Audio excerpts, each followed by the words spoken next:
মসজিদের পাশে মাটি কাটতেই বেরিয়ে আসলো ২৫ বছর আগে কবর দেয়া এক ব্যক্তির অক্ষত মরদেহ। খবরটি ছড়িয়ে পড়তেই আশেপাশের মানুষ মুহূর্তেই ভিড় করে ঘটনাস্থলে। শুরু হয় নানান জল্পনা কল্পনা।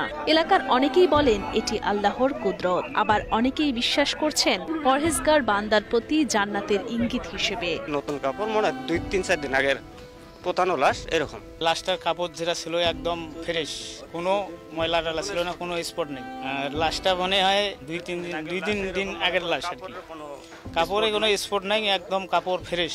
বিস্ময়কর এই ঘটনাটি ঘটে ২২ এপ্রিল বিকেলে রংপুরের কাউনিয়া উপজেলার শিবকুঠিরপাড় এলাকার মসজিদের সেফটি ট্যাঙ্ক খননের সময়। প্রত্যক্ষদর্শীরা জানান কাফনের কাপড়ে মোড়ানো অবস্থায় পাওয়া যায় মরদেহটি। ২৫ বছর আগে বার্ধক্যজনিত কারণে মারা যাওয়া এই মসজিদের মুয়াজ্জিন হোসেন আলী মুন্সির। স্থানীয়রা জানান জীবিত অবস্থায় পরহেজগার মানুষ ছিলেন হোসেন আলী মুন্সি। মৃত্যুর পর তার ইচ্ছা পূরণ করতেই মসজিদের পাশেই তাকে দাফন করা হয়।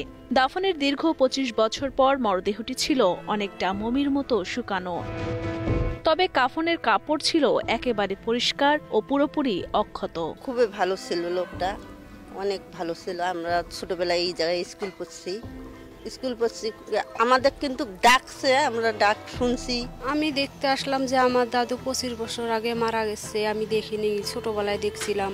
এখন আমার দাদু দেখলাম যে যেইভাবে মাটি দিছে ওইভাবেই আছে এখনো আমার দাদু। আমি দেখতে পারিনি, আজকে আমি দেখতে আসলাম, শুনলাম আসিয়ে।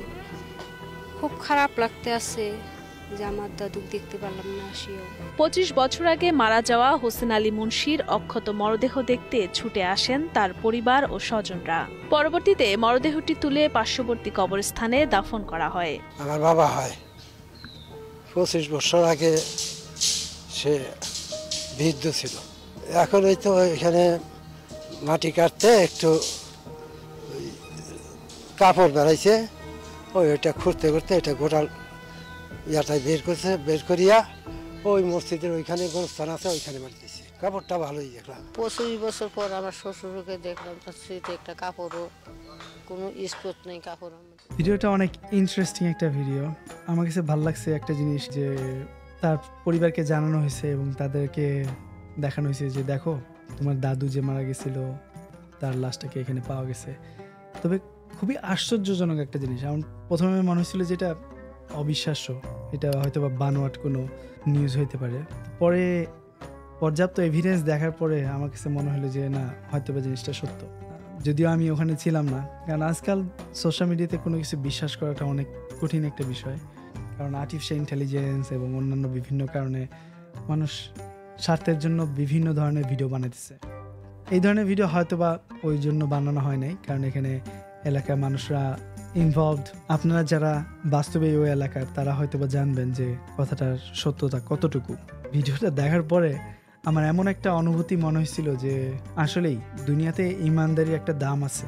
আপনি যখন ইমানের সাথে মরবেন, এটা আল্লাহ দুনিয়াতেই দেখাই দিতেছেন, এটার একটা মর্তবা আছে। কারণ আমরা তো ওই পারে গিয়ে দেখতে পাবো না যে কার অবস্থা কি, কিন্তু এই পারেও যে মানুষের অবস্থার অনেক পরিবর্তন হয়। কারোর লাশ পৌঁছে যায় আর কারোর লাশ একদম প্রোটেক্টেড থাকে। এটা পুরো অবিশ্বাস্য। দেখার পরে মনে হচ্ছে যে আসলে না, জীবনে কিছু করা দরকার যেটা আমাদের আখিরাতটাকে নিশ্চিত করবে। সবারই এইভাবে চিন্তা করা উচিত ইনশাআল্লাহ।